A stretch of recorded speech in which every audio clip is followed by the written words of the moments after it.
With the new GLA, Mercedes completes the lineup of the refreshment of its compact cars.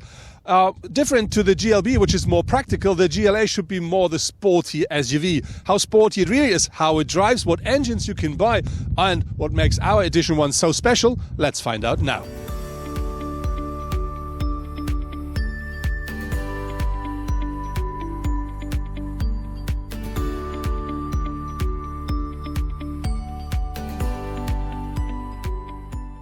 MBUX, so the new Mercedes-Benz user experience, is always on board with the new GLA.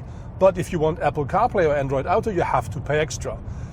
At the base model, you do find two 7-inch screens here in the car, but you can have as the next level 7 and 10.25 inch, or the top version, which we do have, it's 2 times 10.25 inch under one panel, which gives you a widescreen, which is nice to touch and to work with and very nice to look at.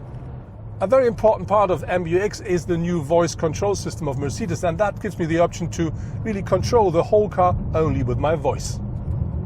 From the front, the GLA looks stronger thanks to an additional 3 centimeters width. The sporty appearance of the 1.83 m SUV is also supported by the power domes and the extra 46 millimeters of track width. The grille of our Edition 1, which is based on the AMG line, is flanked by LED high-performance headlights. The standard model, unfortunately, only offers halogen headlamps with LED daytime running lights. The front spoiler with the high-gloss black splitter and the red inserts in the air intakes underline the sporty look of our limited Edition 1. Inside of our GLA Edition 1, we do find very nice surfaces. So for instance, we do have leather, we do have soft touch, we do have things that look like carbon fiber, for instance, here at the doors, at the dashboard. We do find glossy black stuff, so everything really looks very, very nice. On top of this, to give it the extra kick, we do find this nice red stitching like here, like in the center console or on our steering wheel. And do not forget that we do drive the Edition 1, we find the Edition 1 signature on top of our dashboard as well. In contrast to its predecessor, the new 4.41 meter long GLA is now 14 mm shorter. However, its wheelbase has grown by 30 mm to 2.73 m. Together with an increase in height of around 10 cm, this not only creates a completely new look. There are around 2 cm more headroom for the driver and co-driver, and passengers in the rear can look forward to around 11 cm more space for their legs. The Edition 1 comes on black 20-inch aluminium wheels with red contrasts. The base model only gets 17 inches. To supply the typical SUV look, you will find plastic claddings on the wheel arches and sills. Mercedes says the GLA 250 should take 7.1 litre per 100 km driven in average. During my test drive I used a bit more, so I would say if you drive the car normal up to a bit more sporty, you should expect something about 10. At the rear, the wheels stand out particularly well in the broad shoulders. The split taillights, which use LED technology, are now significantly slimmer and underlining the width of the vehicle. And to complete the sporty look, there is a new diffuser as well. Something that reminds me of the new GLB are these new door handles inside of the GLA, because they look a bit like a tube out of metal, and this gives the car a bit of the robust SUV look here, the interior. There are 2 petrol and 3 diesel engines available for the new GLA. They deliver a power range between 116 up to 224 horsepower. On top there is the sporty version, the GLA 350 AMG, which delivers 306 horsepower, and there is a plug-in hybrid available as well, which is the GLA 250e that offers a system output of 218 horsepower. All of the cars come always with an automatic gearbox, and most of them are available with all-wheel drive as well. What I really do like is the combination out of the steering and the suspension, because the steering is so precise that cornering with that car really makes great fun. And on top of this, you get a suspension which is so stiff that it always feels a bit, too good to be an SUV. And on the other hand, this is still providing loads and loads of comfort. But when you do drive the car quite slow on bad surfaces or bad roads, you may feel the bumps a bit more than you may expect it. But this is the price you pay if you want to have a quite sporty SUV. The Mercedes GLA 200 is the current entry-level model of its series. With a basic price of around 37,000 euros in Germany, the 163 horsepower compact SUV is not a bargain. For comparison, a 150 horsepower Audi Q3 is available from 34,400 euros. And a BMW X1 with 140 horsepower costs from €33,100. However, the Mercedes always comes with an automatic gearbox. This extra piece of comfort costs €2,100 for the BMW and €2,700 for the Audi. The space the GLA offers here at the front seats is really nice. Even me as a tall person, I do sit absolutely comfortably. I can, enjoy the drive, and this is the same for the co-driver. Regarding to the hat space, I do have some left, but I'm not sure if this is because of the sunroof, or it may be better if you don't have the sunroof. You better try this if you're a tall person. How much space there is behind me, we're going to find out that while having a short stop. But before we do that, let's talk about the seats, because the sports seats, which we do have in our car, are really nice because they offer loads and loads of comfort, and on top of this they offer so much support that you can really enjoy cornering quick with that GLA.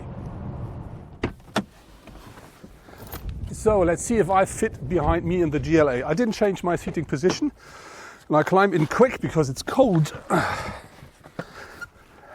As you see, there is enough headroom, so yeah, I will touch the top, but that works. In front of my knees I do have about 2 centimeters, so I would say it works, not for a long distance ride, but I'm nearly 2 meters tall and I do sit behind me. Of course, the new GLA features the most important driver assistance safety systems as standard. But on the other hand, of course, this is a Mercedes, so that means you can configure a lot more than that. And to give you an idea of what the car offers as standard and what is an optional extra, here you find both lists.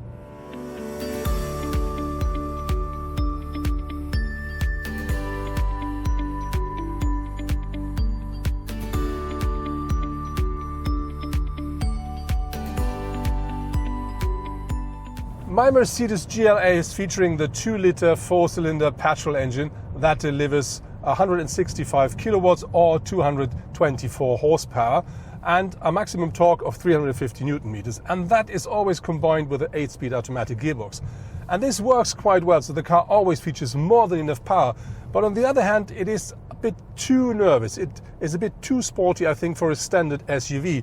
But on the other hand, if you say this one should be the more sporty version compared to a GLB, that is something that works well.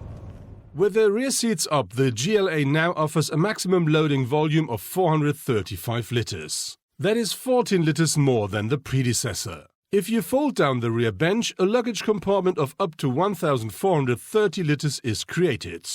Nevertheless, the competitors are clearly winning this discipline. The Audi Q3 offers 530 to 1,525, and the BMW X1 505 to 1,550 litres of luggage space. Talking about compartments here in the GLA, you do find standard sizes inside of the doors. I think they will easily fit a 1-litre bottle. On top of this, here at the center console, you do find at the front the optional wireless charging. Behind that, you do find 2 standard cup holders. And then, if you go a bit further down the road, you do find a standard Mercedes splitted armrest, and beneath that, a normal size of a compartment. Important here, there are 2 USB sockets, but both are USB-C. Behind this, in the center, so the rear seats, you do find another USB-C port, and of course, you do find the typical cup holders in the armrest of the rear seats as well. That was my test drive with the new Mercedes GLA 250 4MATIC Edition 1. What I really do like with the car is the exterior design, because it really looks a bit more sporty, and of course I like the color and trim. Looking at the interior, the space it offers at the front seats is absolutely gorgeous. On the rear bench there's more than enough space, even if you do want to sit behind me. When we talk about the drive of the car, it should be the more sporty version when we compare it with a GLB, and it really is. It's a lot stiffer, a lot more agile, and something I do not like 100% is the powertrain with this 250 here, because it's very agile. So something you may not expect from a SUV, but if you like sporty drive, that's absolutely fine. But even in comfort mode, you will not have a quiet and easy drive. You will always find quite high revs. When we talk about the optional list you do find with the car, it features everything you need when you order the base model, but you can have nearly everything when we talk about comfort, when we talk about driver assistance and safety system. And that brings you to a car which is still a compact car, but features nearly everything you may only find with a lot higher classes. But On the other hand, then we come to the downside of the car, because this is the price. The base model of our car here costs you in Germany about 44,000 euros. And if you want to have the Edition 1 and all the extras we do have in our test car, that'll cost you more than 70,000 euros. And I think that's quite a lot of money for a compact car.